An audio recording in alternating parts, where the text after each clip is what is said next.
Muito boa noite. Hoje já dia 4 de outubro. O tempo está passando. E ontem, né, dia 3 de outubro, nós estaríamos comemorando mais um aniversário, se tivesse encarnado, do senhor Leon Hippolyte, né, que nasceu em 3 de outubro de 1804, na França, em Lyon. E graças a Deus tivemos esse espírito, né, com a missão grandiosa de codificar essa doutrina que nos é tão cara. Nós temos sempre que agradecer esse espírito com carinho nesse trabalho que ele desempenhou, deixando para a humanidade essa doutrina que se baseia nas 5 obras básicas que estão aqui atrás, né, e que veio aclarar o entendimento da humanidade de uma forma assim bem racional, porque ela atinge primeiro a nossa razão, para depois fortalecer a nossa fé. Então nós temos muito que agradecer a esse espírito que nos legou esse trabalho grandioso. Hoje nós vamos ter a nossa irmã Sueli no estudo da noite e vamos já nos preparando para fazermos a nossa prece e darmos início a reunião de hoje.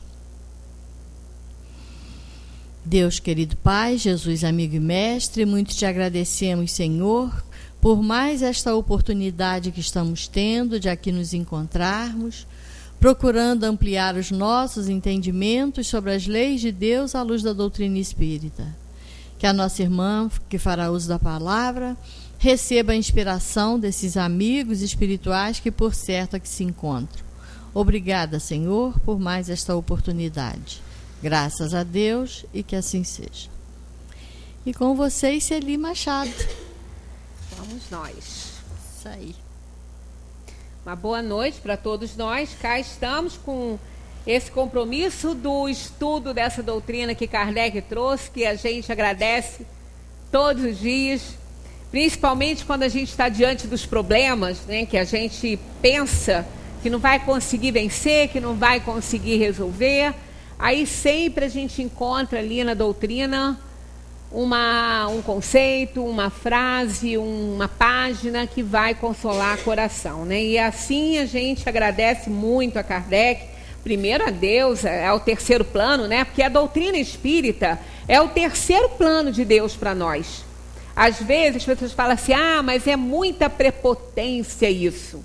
Não, a doutrina espírita, o espiritismo, quando a gente fala em doutrina, eu não gosto muito de falar doutrina espírita, porque a palavra doutrina não soa muito bem, né? Parece que a pessoa está doutrinando o outro, está enchendo o outro de dogmas, né? Mas não é verdade, é por causa desse conteúdo, né, que se aplica bem a essa nomenclatura aí.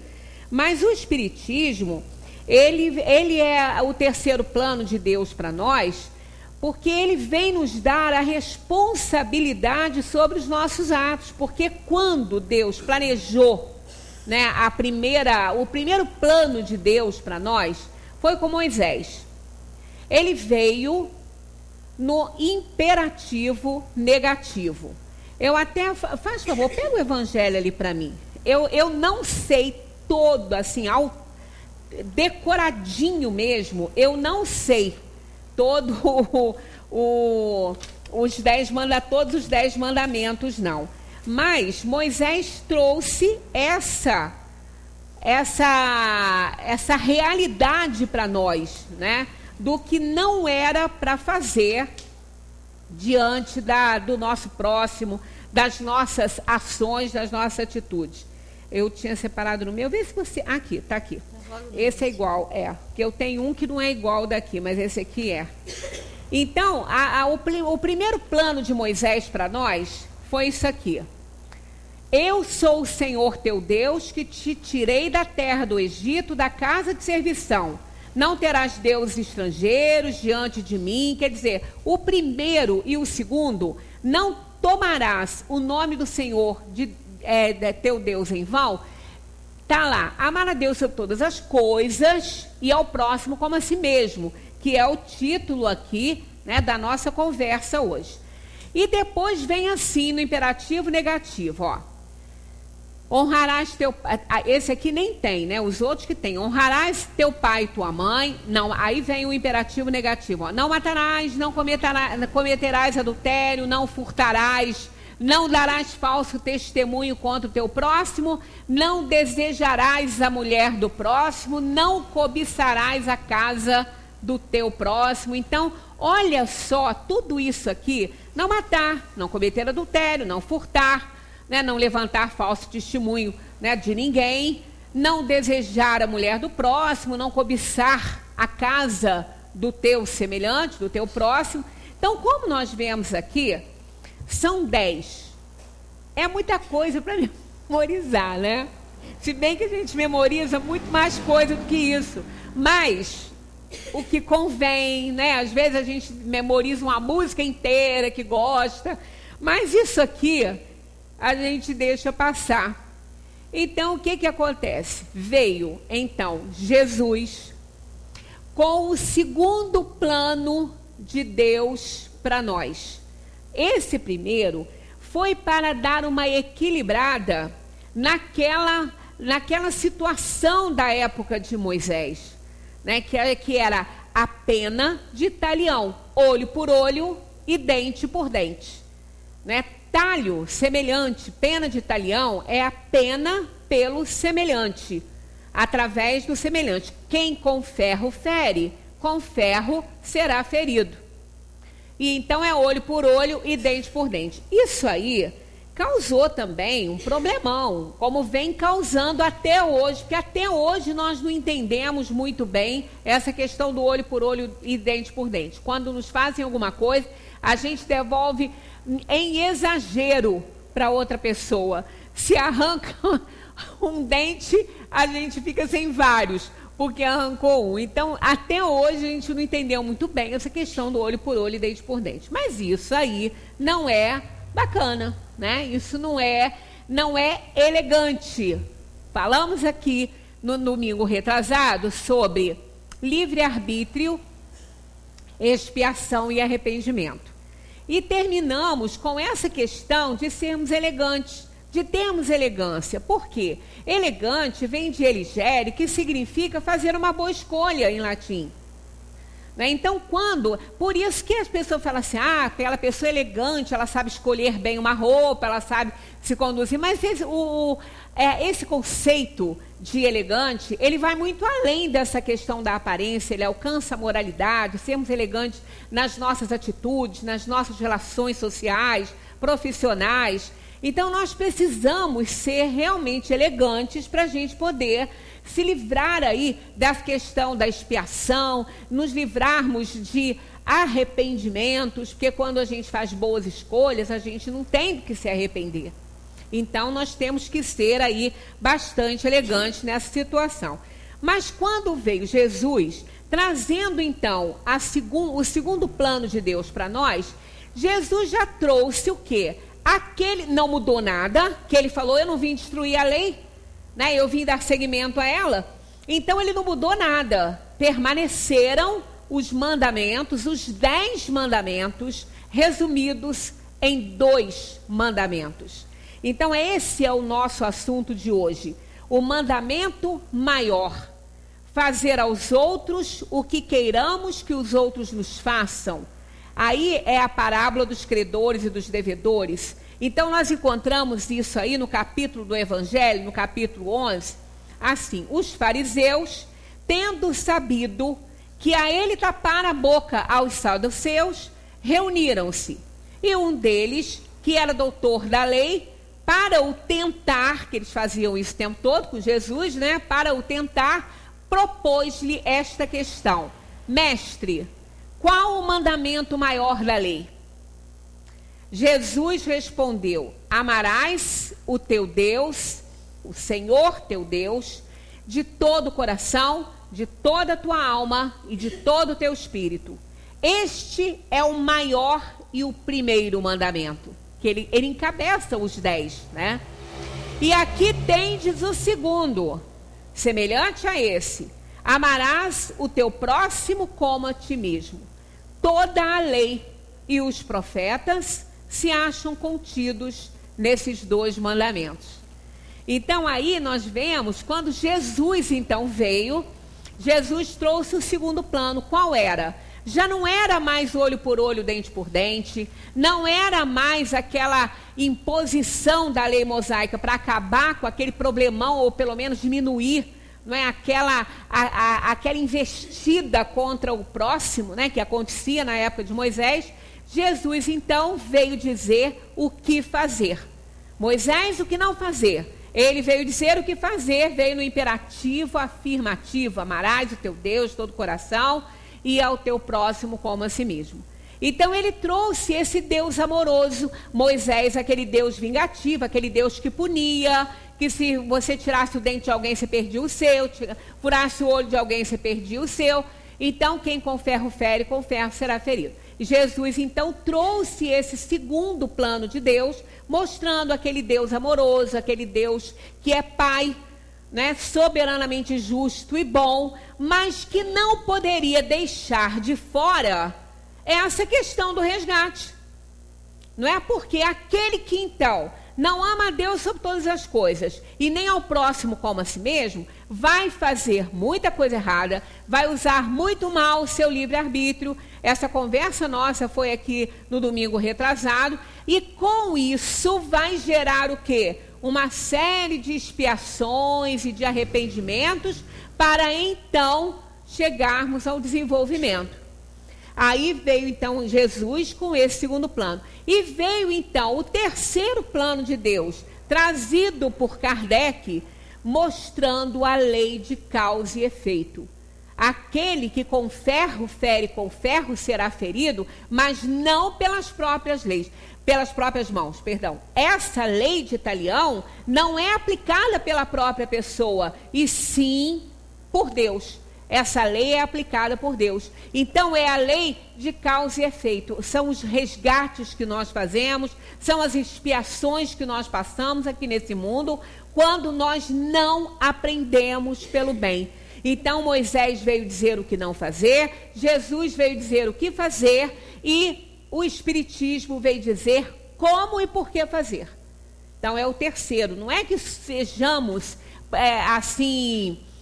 mais que outros. Não é o Espiritismo que é o terceiro plano, é a mensagem que o Espiritismo traz, que não é nada diferente da mensagem de Jesus.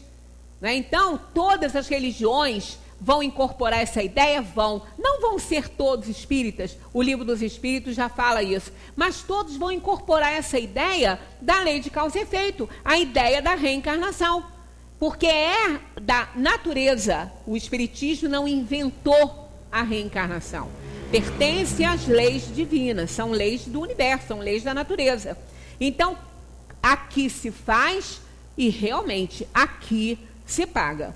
Esse é um ditado que a gente aplica, porque nós não conseguimos pagar durante a nossa encarnação. Nós vamos desencarnar, vamos passar pelos tudo que a gente tiver que passar na erraticidade. Aí vamos, quando em condições de escolher novas provas, vamos fazer as nossas escolhas, e no momento que for permitido, nós voltaremos para o mundo, e aqui a gente vai pagar sim as nossas dívidas, como estamos todos nós fazendo. Todos nós pagamos, cada um do seu jeito, cada um naquilo que comprou, naquilo que errou, naquilo que fez por receber a fatura, porque essa não tem negociação não, essa não tem não. A outra a gente às vezes ainda pode negociar, pagar em quantas vezes quiser, mas essa fatura desse cartão de crédito, essa aqui não tem jeito não, essa tem que pagar ali, né? Aquilo que for determinado. E nós não estamos pagando à vista não, nós não estamos pagando o total da fatura não, Deus está parcelando isso para nós. Nós não temos esse direito de fazer esse parcelamento não, mas Ele faz. Ele faz. Por quê? Porque não adianta Ele nos dar mais peso do que a gente pode carregar. Ele, como Pai, sabe a nossa capacidade de ação, de agir. Então Ele não vai dar, mesmo que a gente queira, quando estamos na erraticidade, vendo a felicidade dos justos, mesmo que queiramos tudo para vir, para a gente resgatar rápido, ele não faz isso, porque ele sabe que a gente não vai aguentar. Então, nós não podemos negociar essa fatura, mas ele faz isso por nós. Então, a gente faz a escolha das nossas provas, só nos é permitido aquilo que ele sabe que nós somos capazes de vencer. Mesmo assim, quando a gente chega aqui, a gente ainda acha que é dureza, né? No Livro dos Espíritos, na questão 873, está assim: o sentimento de justiça é natural ou resulta de ideias adquiridas? E eles dizem, é de tal modo natural que vos revoltais ao pensamento de uma injustiça. O progresso moral desenvolve, sem dúvida, esse sentimento, mas não o dá. Desenvolve, mas não dá.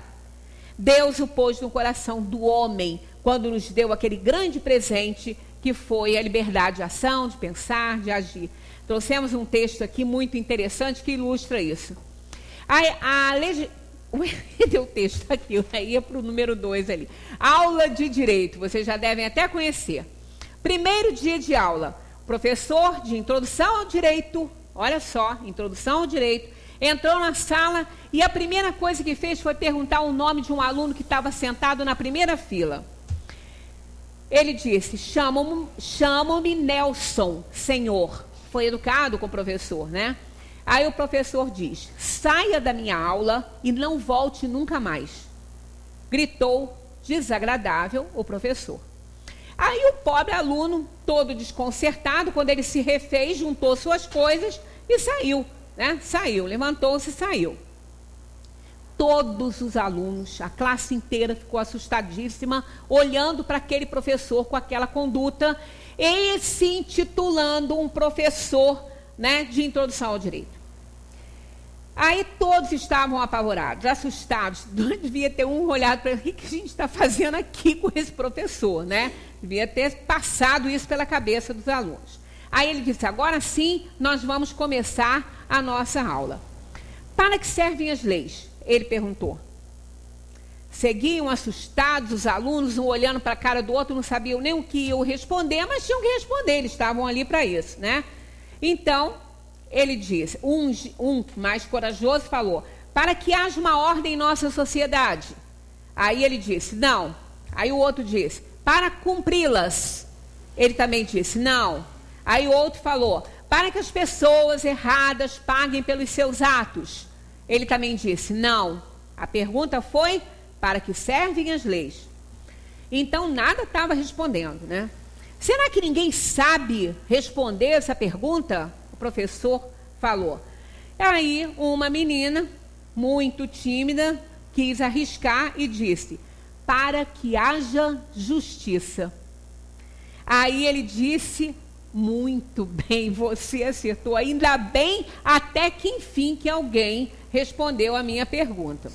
E agora, para que serve a justiça? Né? Então, a lei, né? Para que servem as leis? Para que haja justiça? E para que serve a justiça? Ele perguntou. Todos começaram a ficar incomodados com essa atitude tão grosseira do professor, que estava descontrolando todo mundo, né?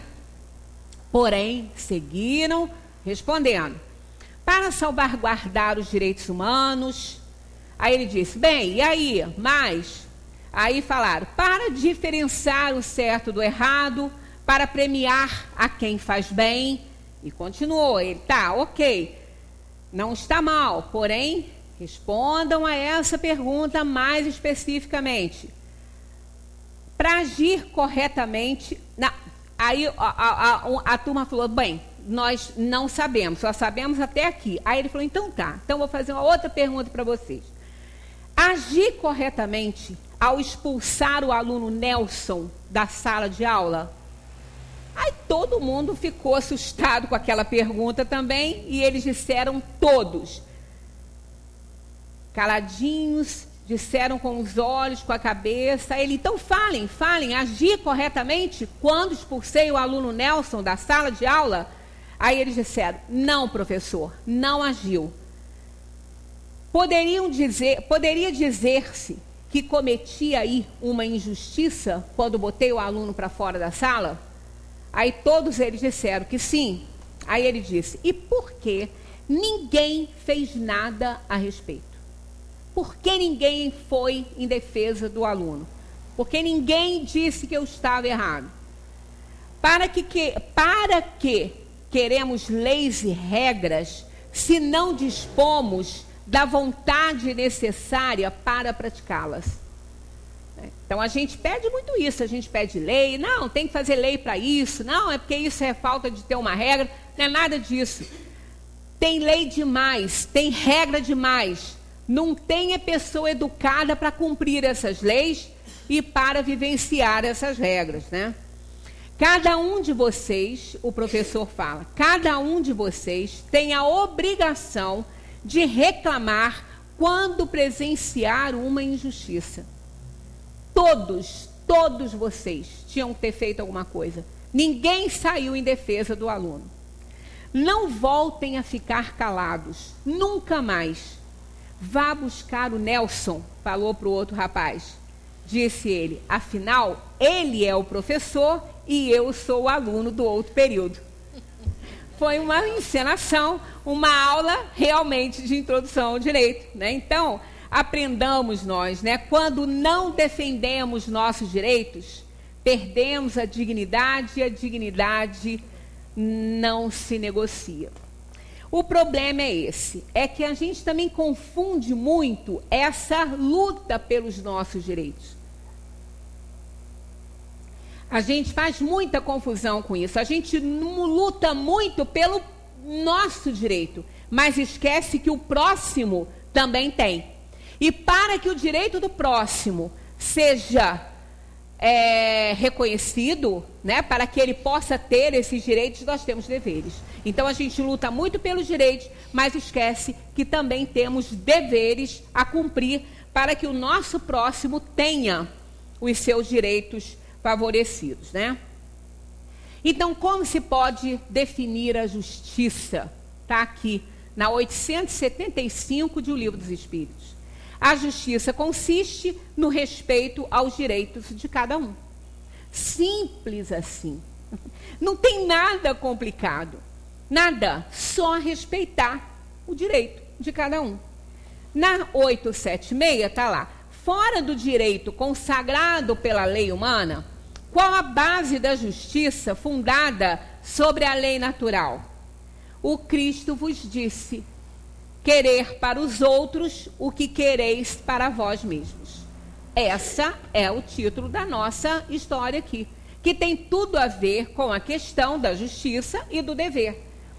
Nós só podemos saber se nós estamos sendo justos, aplicando a justiça, quando nós aplicamos aquilo que estamos fazendo conosco.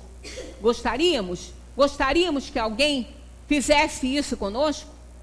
Se gostaríamos, estamos sendo justos, embora a outra pessoa possa não gostar. Mas aí foi o que explicamos na semana passada com a questão do livre-arbítrio. Se nós estamos fazendo com alguém aquilo que a gente quer que faça conosco, é tudo que a gente sabe, é toda a evolução que a gente conseguiu. Aí nós não estamos errados, porque nós estamos dando tudo que a gente tem, tudo que a gente sabe, e o nosso coração está em paz, o nosso pensamento está em paz, porque a gente gostaria que fizesse com a gente. Então, por isso que a gente está fazendo. Esse é o conceito de justiça. Se é justo ou não, Deus vai fazer essa triagem, se isso é justo ou não. Eu não estou errando, porque é o máximo que eu alcanço, né? Então, não estarei errando. Na 877, está assim: a necessidade de viver em sociedade acarreta para o homem obrigações particulares? Né? Claro que sim, claro que acarreta. Né? A necessidade da gente viver em sociedade vai acarretar para cada um obrigações particulares, não resta dúvida. Aí eles dizem assim: sim, e a primeira de todas é a de respeitar os direitos dos semelhantes. Aquele que respeitar esses direitos será sempre justo. A vida social dá direitos e impõe deveres recíprocos a todos nós. Então é claro isso, né? Para que eu tenha os meus direitos satisfeitos, eu preciso também trabalhar, eu tenho deveres para que os outros também tenham esses direitos.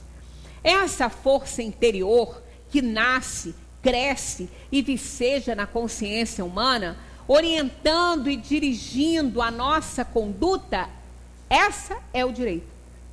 Né? O direito é a aplicação, é a sua aplicação e é a justiça. Então, o direito é essa força que nasce em nós. Eu tenho direito a isso, você sente isso. Então, essa força inerente ao homem, essa que nasce com a gente, é o direito. E a aplicação desse direito é, então, a justiça. Ela tende naturalmente a desenvolver-se, determinando e acelerando a marcha evolutiva do espírito. Foi como nós vimos ali, todos se incomodaram quando o professor fez aquilo. O rapaz não fez nada, ainda que tivesse feito, ele tinha que ter sido tratado com respeito, até porque o outro era um professor, né? Mas todo mundo achou errado, todo mundo se escandalizou internamente, mas ninguém foi em defesa do rapaz, ninguém falou nada. E essa quase sempre é a nossa conduta no mundo, porque a gente tem medo, a gente é covarde, muitas vezes, né, de sair em defesa do outro, porque vai ruir, de repente, alguma coisa nossa, né, porque nós temos interesses a zelar, mas isso está completamente fora daquilo que nós aprendemos na doutrina. É assim que podemos descobrir o clarear da justiça na ordenança mosaica, olho por olho e dente por dente, lá atrás, mas que hoje não pode mais caminhar desse jeito aí, né? A legislação de Moisés, a lei mosaica, foi inspirada num princípio de justiça, claro. O outro não gostava da carinha dele e ia lá cortava a cabeça da criatura, né? Pois regulando as faculdades de se vingar, olha só como que a coisa caminha devagar. Ele não impediu a vingança, o que é erradíssimo, que é hoje a gente sabe. Depois que veio Jesus dizendo que nós tínhamos que amar a Deus sobre todas as coisas e ao próximo como a si mesmo. E Kardec veio com o Espiritismo explicar como fazer e por que nós temos que ser bons com quem não é conosco, explicando tudo isso pela lei de causa e efeito. Quando isso aconteceu, aí a gente entendeu que vingança não vale a pena. Não está no nosso programa, não deverá estar no nosso programa, mas no de Moisés ainda estava. E ele não tirou isso na época, ele apenas regulamentou, se é que se pode regulamentar uma vingança, mas foi isso que ele fez. Ele delimitou os ímpetos, contendo-os nas proporções exatas do dano causado à ofensa recebida. Então, e a gente vê que não é isso que acontece ainda hoje. Hoje a gente ainda está naquela lá, olho por olho, dente por dente, só que pior, né? Pior, porque a vingança vem quadruplicada perto do que o outro recebeu, né? Tanto isto é verdade, que até hoje, após milênios decorridos, ainda os homens não se ajustaram rigorosamente ao dente por dente, excedendo-se sempre, né, nos seus revides, né, nas suas vinganças. A ideia de justiça, ela palpita em todo ser consciente, sempre, né? Quando até nos animais, a gente vê isso muito nos animais, muito mesmo nos animais. Os animais são justos até na hora de matar o outro para comer. Quando um leão voa no pescoço, dá o bote no pescoço de um animal maior que ele, né? Seja que for, um veado, um búfalo. Búfalo é mais difícil, mas eles fazem em grupo, né? Eles vão no pescoço, eles sufocam, é rápido, é justo, eles precisam se alimentar. É a lei da selva. Ele não está matando por prazer, ele está matando para comer. Diferentemente do ser humano, que mata por prazer, né? Só que os animais não é que sejam melhores do que nós por isso, é porque eles são instintivos. Eles fazem o que a natureza manda através dos instintos. Eles não estão fazendo nada com conhecimento de causa. Então, eles não estão sendo bonzinhos. A justiça ali é através do instinto, da natureza deles. Então, até isso, né, acontece lá. Então, está em todo ser consciente, todo ser. A criança que recebe, às vezes, uma porção menor que a outra, isso a gente vê muito quando a gente está com aquele grupo de crianças, que às vezes A gente senta a criançada lá e pega um pacote de bala, de alguma coisa, bota assim a mãozinha e vai despejando. Aí cada um começa a olhar o seu e a do outro, tipo assim, ele ganhou mais que eu. Imediatamente isso vai acontecer. Façam essa experiência porque é na hora.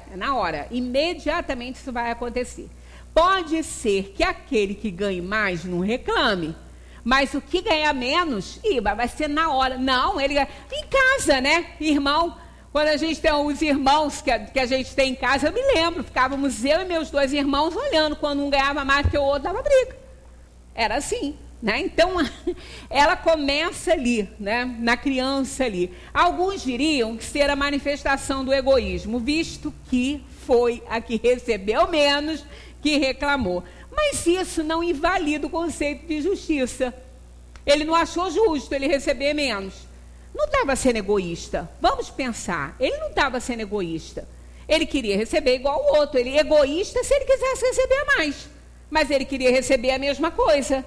Então, não estava sendo egoísta, né? Ele estava sendo justo. Ele queria ali, no caso, ganhar igualzinho o outro, né? Mas ele reclamou porque ele estava ganhando menos, e é nas iniquidades, nas contrariedades, nos problemas que a gente passa, que a gente sente mais, né, intensamente esse sentimento aí de estar sendo lesado, de estar sendo injustiçado, né? O doente conhece muito bem o valor da saúde, né? Os constrangidos e escravizados aprendem muito bem a amar a liberdade, porque eles já perderam isso. Então, todas as vezes que a gente tem menos, que a gente sofre com alguma coisa, a gente passa a se preocupar quando receber mais. Por quê? Aí ela vai pensar, poxa, quando eu recebi menos, eu reclamei. Então, se eu estou recebendo mais, alguém está recebendo menos. Não é justo. Então, quando a gente conhece o oposto, quando a gente conhece o contrário, nós temos a obrigação de analisar muito bem isso. Por isso que o mal é necessário. O mal é extremamente necessário para a gente poder avaliar a necessidade do bem, né? Então, não poderíamos ter só benesses, né? Foi o pleno conhecimento da psicologia humana que levou Jesus a dizer: bem-aventurados os que têm fome e sede de justiça, porque serão fartos. Né? Muitas vezes a gente recebe, às vezes, um troco, né? É comum, restaurante, às vezes é comum essas coisas, né? A gente vai a um restaurante, está lá, fez vários pedidos. Então, o normal, né, o que se deve fazer é dar uma avaliadinha, ver se está tudo correto, né? Se está de acordo a notinha que veio com o que foi pedido. Aí a pessoa tem noção, quantos refrigerantes, quantas cervejas, quanto foi usado, né? Quantos pratos e tudo, pediu isso, pediu sobremesa, pediu aquilo. Aí perguntou, garçom, vem cá, tem aqui dois refrigerantes a mais aqui que eu não pedi, não. Aí o garçom vai lá, verifica, corrige, né? Mesmo que ele ache que foi pedido, ele acaba, às vezes, cedendo, dependendo do lugar, né? Ou então dá discussão. Agora, muitas vezes, isso eu já vi acontecer algumas vezes, a pessoa vai lá, aí o outro fala assim, fulano, ele esqueceu de botar isso aqui, aquele pedido que a gente fez não veio não. Problema deles que eles esqueceram. Deixa para lá. Eu já vi isso acontecer. É justo? Não é. Porque se veio a mais, né, ele reclama. Então, por que ele não vai reclamar quando ele deixou de lançar alguma coisa que ele pediu, que ele comeu, que ele usou e, no entanto, ele não pagou? Né? Então, a gente tem que ter cuidado, porque nós reclamamos muito de justiça, a gente pede muito, a gente fala que o sujeito é corrupto, que não sei o quê. Vamos cuidar da nossa ação, da nossa atitude diante de tudo isso aí, né? Porque o problema é o mesmo, a intensidade, o montante pode ser diferente, mas a ação, o que gerou aquilo ali, é a mesma coisa, né? O que gera uma guerra mundial é a mesma coisa, é a mesma teimosia, intransigência, né? É a mesma coisa que gera o conflito familiar, mesma coisa, é igualzinho. Né? Não está lá no tamanho de uma guerra mundial, mas está a guerra dentro da nossa casa. Então a gente tem que ter muito cuidado, porque a gente critica muito, a gente fala muito, né, do outro, mas às vezes a gente está fazendo parecido ou até mesmo igual. Vemos na criança que reclama porção igual vislumbres da lei de justiça a despontar na mente infantil. Então a gente não deve repreender. Ela está sendo justa, ela está querendo realmente o que ela merece, porque o outro está tendo, né? Quanto às que se calam recebendo mais, assim procedem pelo poder do egoísmo, sendo este, aliás, o critério que vigora assim, não é, na nossa sociedade. Só que entre as crianças, como na sociedade, né, de um modo geral, e entre os adultos, a única coisa que pode, né, dar um jeito nisso, nas crianças, são os responsáveis trabalharem na questão desde lá de baixo, né? E depois cada um analisar a sua própria conduta, porque só permanece no erro, identificando o erro, aquele que está abdicando da capacidade de fazer sua análise. Não adiantou nada fazer, né? Então, não faças a outrem o que não queres que os outros te façam. Vamos pensar muito sobre isso. Essa máxima exprime muito bem o sentimento de justiça. Assim como não queremos receber menos, não devemos desejar receber mais. A mesma falha que notamos quando alguém recebe mais persiste quando somos nós os beneficiados. Olha, esses exemplos aqui foram exemplos simples, exemplos chulos e tudo. Mas isso aqui se aplica a tudo na nossa vida, a tudo. Se a gente seguisse isso aqui, a gente geraria muito menos conflito, a gente erraria muito menos, nós teríamos muito menos que espiar, muito menos que se arrepender, né? Porque usaríamos melhor o nosso livre-arbítrio. Demais, cumpre considerar que não é propriamente da igualdade da distribuição que está a justiça. Isso também é justo, né? Não é a igualdade. O problema do mundo não é a desigualdade, é a falta de justiça. A desigualdade, não. A desigualdade é extremamente importante num plano como esse que a gente está vivendo, de provação e expiação, onde uns sabem menos, outros sabem mais. Aquele que sabe menos aprende com quem sabe mais, aquele que sabe mais acaba aprendendo com quem sabe mais do que ele. Isso é uma regra do bem viver, né, do conviver. Porque viver é mole, basta estar vivo, os órgãos funcionando direitinho. Conviver que é o problema, né? Porque nós temos o outro que é o nosso limite, e isso é difícil muitas vezes para a gente aceitar, principalmente aquele que é mais crítico, né? Aquele que fala mais. A justiça, ela se manifesta no dar a cada um o que é seu, o que lhe pertence, isto é, aquilo a que faz jus e tem direito. Isso é uma regra, isso é uma regra da justiça. Temos que ser justos. Se o outro trabalhou mais horas, se o outro se dedicou mais, né, fez um trabalho melhor, é justo que ele receba por isso. É justo, muito justo. E o outro que não quer, né, vai receber de acordo com aquilo que ele fez. É justíssimo, né? O pão nosso de cada dia nos dai hoje. A gente não reza isso aí? Essa oração, a oração dominical, né? A oração do Senhor, que Jesus nos ensinou a orar. Não tem isso lá? Pai nosso que estás no céu, aquele Pai que é nosso, é de todo mundo, são todos irmãos. Por que prejudicar o outro? Por que querer mais que o outro, né? Então é um irmão nosso, Pai nosso que está no céu. Então, o pão nosso de cada dia dai-nos hoje. Está pedindo o que é nosso e não o que é do outro. Está pedindo aquilo que eu tenho direito, aquilo que me é devido. Então, isso está na lei universal, né? Está na lei de Deus. Notemos bem que este pedido se refere exclusivamente ao que é nosso. O Pai Nosso, eu já até falei que a gente precisa de analisar melhor o Pai Nosso, porque ele tem coisas ali que a gente nem imagina, porque é uma oração completa. É tudo aquilo de que precisamos. Mas a gente não analisa, a gente reza, né? Fala e não associa o entendimento à razão. Não é? O entendimento que é a razão ao coração, ao sentimento. Então, não fazendo essa associação, a gente não consegue entender e interpretar muito bem aquela oração.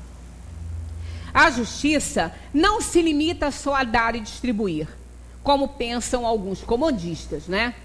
Ela quer também receber. Ela quer receber. Geralmente, os que clamam e reclamam aquilo que julgam seu, esquecem-se de restituir aquilo que não é seu. A justiça presta contas aos que lhe dão contas. Se não lhe dermos contas do que temos, não nos assiste o direito de lhe pedir conta do que não temos. Justiça é luz. Segundo o Evangelho, segundo o Espiritismo, está aqui, justiça é luz. Revela à consciência o que existe no coração. Então, disso aí a gente não consegue escapar. Porque uma vez revelado para a nossa consciência, está lá. E ela vai nos acompanhar onde quer que estejamos, em qualquer parte do universo, né? Aqueles que fecham os olhos às falhas e senões apontados pela consciência própria, não poderão ver o que tanto de bem almejam e que está reservado para ele quando ele se emendar. Não é? Porque a gente costuma não querer ler, né? A nossa consciência parece uma cebola. O Hermes, quando fala, que agora está fora de Friburgo, está lá em Brasília, ele falou uma vez aqui numa palestra que a nossa consciência parece uma cebola que a gente vai descascando, né? E eu ainda falei para ele na época, falei assim para ele, ó, e o mesmo choro, né? Porque descascar a cebola faz chorar e descascar a consciência também. Quando a gente começa a dar um desespero, que a gente fala, como é que eu pude fazer isso? Como é que eu pude agir desse jeito? Né? Mas melhor reconhecer, antes tarde do que nunca. Né? A justiça também é lei, sendo esta, como é perfeita, é por isto mesmo que ela é imparcial. Tem que ser imparcial. A justiça é imparcial. A lei é urdida de deveres e de direitos. Estes decorrem daqueles. Né? Então, olha só. Deveres e direitos. E os direitos decorrem dos deveres. Desfrutar direitos sem cumprir deveres é a velha utopia de todos nós que ainda somos muito egoístas. Os homens ergueram templos majestosos ao direito. Mas Jesus veio à terra e ergueu um templo e um altar ao dever, ensinando e exemplificando que o direito nasce do dever. Costuma-se dizer sempre assim, nesse mundo não há justiça, né? Tudo que acontece quando o jornalista vai entrevistar, um repórter fala, eu quero justiça, eu quero justiça. Todo mundo fala isso. Mas entende pouco, né, o que quer dizer isso. Porque às vezes está pedindo justiça para uma coisa que nem é devida a ele, né? Para ele. Ele mesmo não reconhece como justo isso. Muitas vezes acontece. Engano achar que nesse mundo não há justiça. É só o que há. É só o que há justiça aqui nesse mundo. Não é possível. Com tudo que eu vejo acontecer, o bom pagando pelo erro daquele que comete... Não, ele não está. Nesse mundo aqui, não há inocente pagando por nenhum pecador. De jeito nenhum. Em toda parte do infinito universal, a suprema justiça se cumpre em sua plenitude. Porque isso é uma lei divina. Mas por que essas antíteses todas? Por que essas diferenças todas? Por que isso? Porque a gente vê uma pessoa tão boa pagando por outra que só faz o mal. Porque como que a gente vê uma pessoa tão boa numa cama 30 anos e o outro que só explorou, só maltratou, só fez o que não devia, leva um tiro e morre, não sofre nada. Ou então, né, tem um infarto e morre. Não é assim, não. Isso é a aplicação da pena de talião. Então, essa isso que nós consideramos hoje como injustiça é a aplicação da lei de causa e efeito, da pena de talião aplicada por Deus. Aplicada por Deus. A lei se revela entre as causas, onde ora nos encontramos. É efeito de causas próximas e remotas. Só com os olhos da razão podemos ver os esplendores da justiça. De outra forma, a gente não consegue. Pelo sentimento, pela emoção, a gente não consegue visualizar o esplendor da justiça acontecendo. Vivemos num mundo de antítese e diferenças fundamentais. Em todos os lugares, para onde a gente olha, para onde a gente vai, a gente encontra isso no mundo inteiro. Não é só no nosso país, né? Então, muitas vezes nós vemos famílias constituídas de pessoas, né? Um marido exemplar, com uma mulher totalmente displicente, negligente, totalmente fútil, né? Como a gente às vezes acontece ver. Como o contrário, né? A gente vê uma mulher virtuosa, uma pessoa excelente, com um companheiro que a gente fica, às vezes até julga, né? Falando, como é que fulano pode querer? Porque tá doida, né? Às vezes o contrário. Então, às vezes a gente fala, no núcleo familiar mesmo, a gente encontra isso também na questão dos pais e dos filhos, né? Pais solícitos, pais amorosos, carinhosos, e que os filhos são um problema seríssimo, né? São problemas seríssimos. E também o contrário, pais totalmente doidos, né, que não tem a menor noção das coisas, com filhos tão organizados, com filhos tão regrados, tão disciplinados, que a gente pensa, de onde saíram essas crianças, esse pessoal? Porque não é possível, não pode ser filho de quem é. E, no entanto, né, a gente vê isso acontece. Aí é a prova de que o espírito não é doado pelos pais. Não é herança genética, o genético é no corpo, não tem nada a ver com a alma. E esses atributos são da alma. Essas virtudes e os defeitos são da alma e não dos corpos que são passados para os outros, né?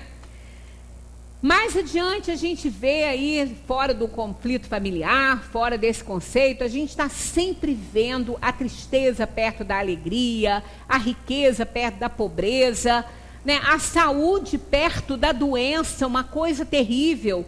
Às vezes a beleza, né, de uma plástica perto de um aleijão, perto de pessoas totalmente desfiguradas, que aparentemente não fizeram nada para aquilo acontecer, nasceram assim.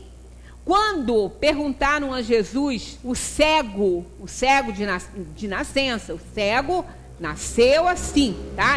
A criatura nasceu cega, não adquiriu a cegueira depois. Então perguntaram para ele, mestre, quem errou, seus pais ou ele? Aí ele disse, ninguém errou. Isso acontece para que a lei de Deus se cumpra.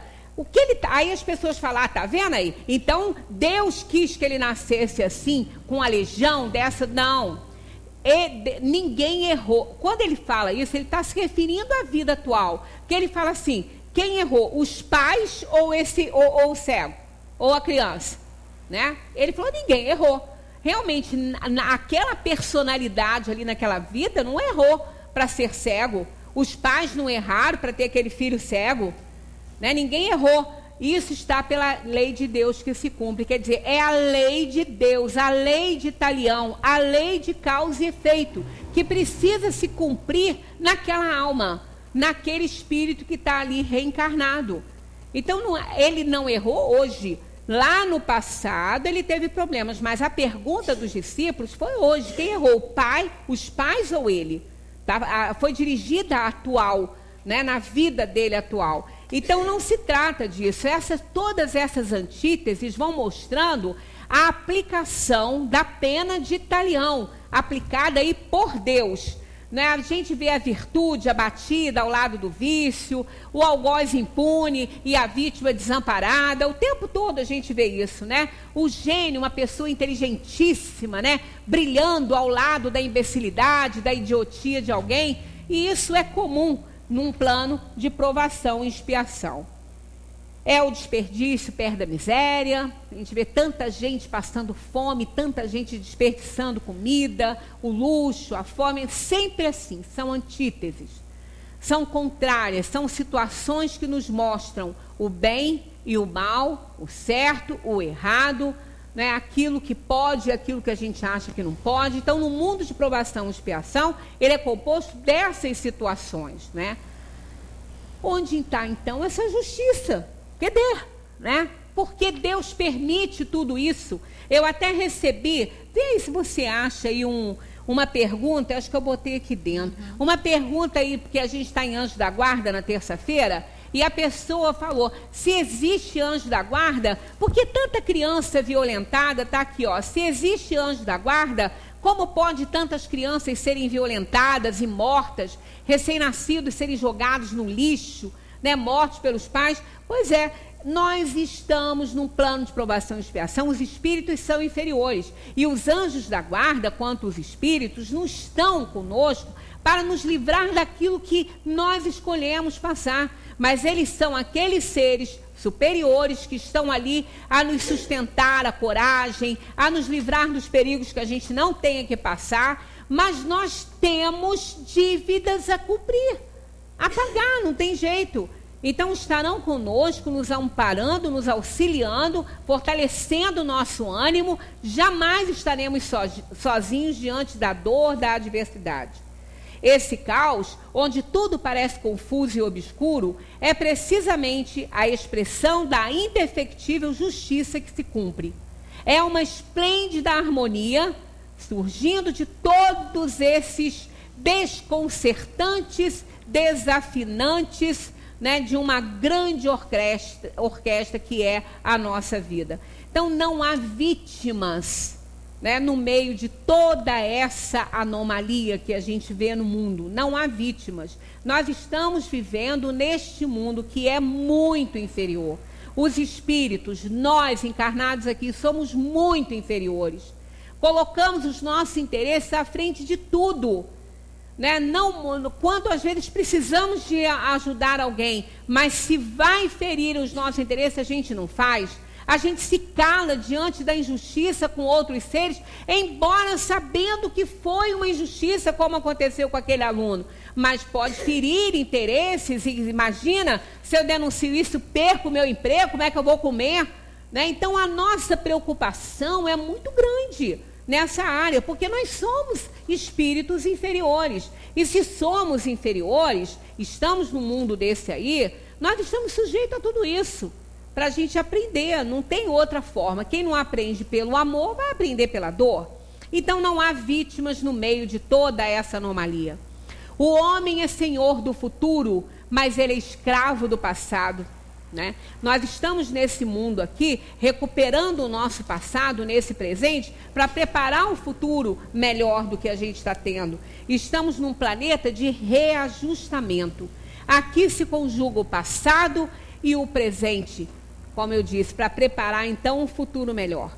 O passado não está esquecido, nada que fizemos com uma outra personalidade fica impune, claro que não. Então a gente tem que trabalhar melhor isso, amar o próximo como nós nos amamos, para a gente errar menos, porque senão nós vamos ficar presos em plano de provação durante milênios, não sabemos, né? Nas desigualdades sociais está a sanção da justiça, de acordo com a velha profecia de Isaías. Ele fala assim, ó: voz do que clama no deserto, preparai o caminho do Senhor, endireitai as suas veredas, todo o vale será aterrado, e todo o monte e outeiro serão arrasados. Os caminhos tortos far-se-ão direitos, e os escabrosos planos, e assim todo homem verá a salvação de Deus. Quer dizer, fomos feitos para a perfeição.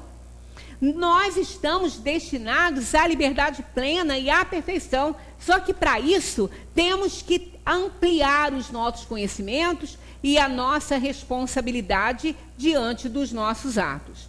Deus não tem que intervir nas sanções dos atos humanos. Ele não faz isso. Ele não faz isso. Ele é um pai amoroso, o que ele faz é nos dar oportunidades infinitas aí para a gente se reajustar. E é aí que a gente entra num plano desse como a Terra e passa por momentos dificílimos, né? E a gente não consegue, parece que a gente não vai conseguir, mas vai conseguir, porque Deus não dá mais do que a gente pode carregar. A força invisível que distribui os bens e os males é uma lei, não é aleatório, não, isso é uma lei. E é esta lei que se equivoca muitas vezes, né?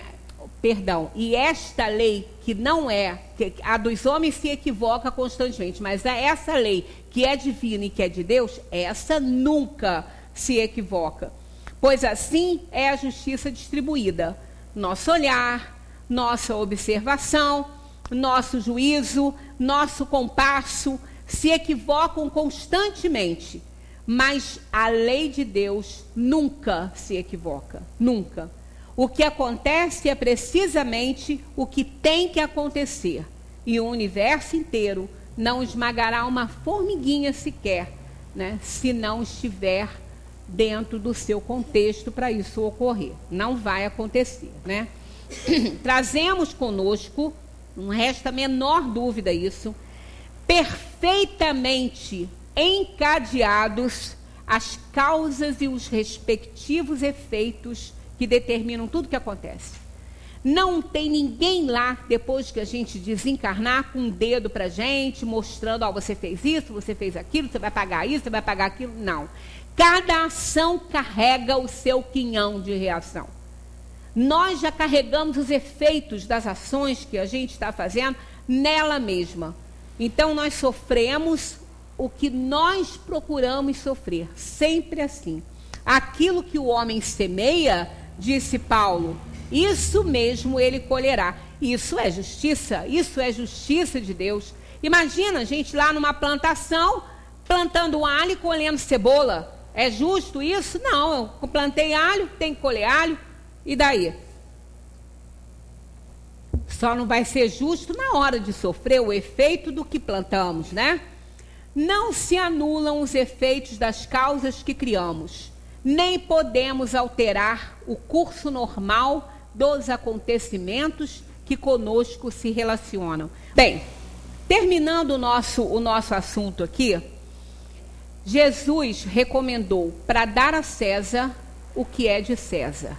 Aí é que ele fala nessa questão da igualdade, que o problema do que acontece no mundo não é o problema da desigualdade, sim da injustiça. Os fariseus testaram Jesus mais uma vez, perguntando a ele se devia pagar aquele tributo a César, né? E ele, sabendo muito bem das intenções deles, né, ele disse assim para eles: dize-nos, pois, a tua opinião sobre isso.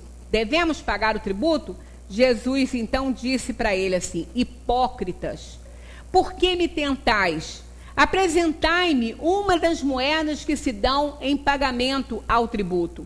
Aí eles dizem, e tendo-se eles apresentado um denário, perguntou Jesus: de quem são esta imagem e esta inscrição? Eles dizem: de César. Responderam, né, eles. Então observou-lhe Jesus: dai, pois, a César o que é de César, e a Deus o que é de Deus. Então esse princípio é consequente daquele segundo o qual devemos proceder com os outros, como queremos que os outros procedam conosco. Com isso aí que ele falou, ele condena todo prejuízo material e moral que se possa causar a outrem, toda postergação de nossos interesses. Jesus condena.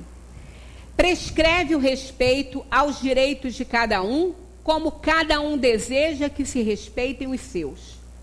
Estende-se mesmo aos deveres contraídos com a família, a sociedade, a autoridade, tanto quanto com os indivíduos de uma maneira geral. Então, ele não restringe nada. Quer dizer, quando ele diz, dai a César o que é de César, ele amplia isso, ele generaliza essa questão e ele põe realmente a favor de quem merece aquilo que a pessoa está reivindicando, se é merecido dela. Jesus então nos aconselha: buscai em primeiro lugar o reino de Deus e a sua justiça, e tudo mais lhe será dado por acréscimo. Devemos procurar conhecer a justiça de Deus através da manifestação das suas leis, pois só assim decifraremos os enigmas da vida na parte que nos diz respeito. Então, isso é extremamente importante. Isso está lá no Evangelho segundo o Espiritismo, nesse capítulo, né, que eu indiquei. E na 878 de O Livro dos Espíritos, Kardec pergunta: podendo o homem iludir-se quanto à extensão do seu direito, o que deve levar a conhecer-lhes os seus limites? Porque isso é sempre um problema para a gente, né? Novamente, ele se reporta à questão pessoal, né? Os limites do direito que conhece para o seu semelhante em relação a ele próprio. Sempre aquilo, fazer ao outro aquilo que você quer que seja feito a você, na mesma circunstância e de maneira recíproca. Qual seria o caráter do homem que praticasse a justiça em toda a sua pureza? Eles respondem: o verdadeiro justo, a exemplo de Jesus, porque pratica também o amor ao próximo e a caridade, sem os quais não há verdadeira justiça. Então, o caráter do homem que praticasse a justiça da sua pureza é o exemplo de Jesus. O verdadeiro justo, a exemplo de Jesus. Esse é o verdadeiro justo. A gente está longe disso, mas estamos a caminho. Na questão também de O Livro dos Espíritos, quando Kardec pergunta em que consiste a verdadeira caridade como entende Jesus, está lá: benevolência para com todos, indulgência para com as imperfeições alheias e perdão das ofensas. Simples assim. Não é complicado, não. Só complica porque nós temos muitos interesses a nosso favor.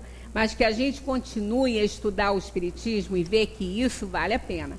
Porque como nós vimos na semana retrasada, com aquela palestra sobre o arrependimento e expiação, a dor do arrependimento, não há nada que se compare a ela.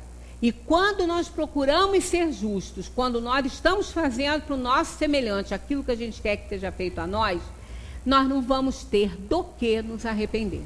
E não vamos ter aquela dor cruciante que é, porque não tem analgésico que possa ajudar. Muita paz para todos.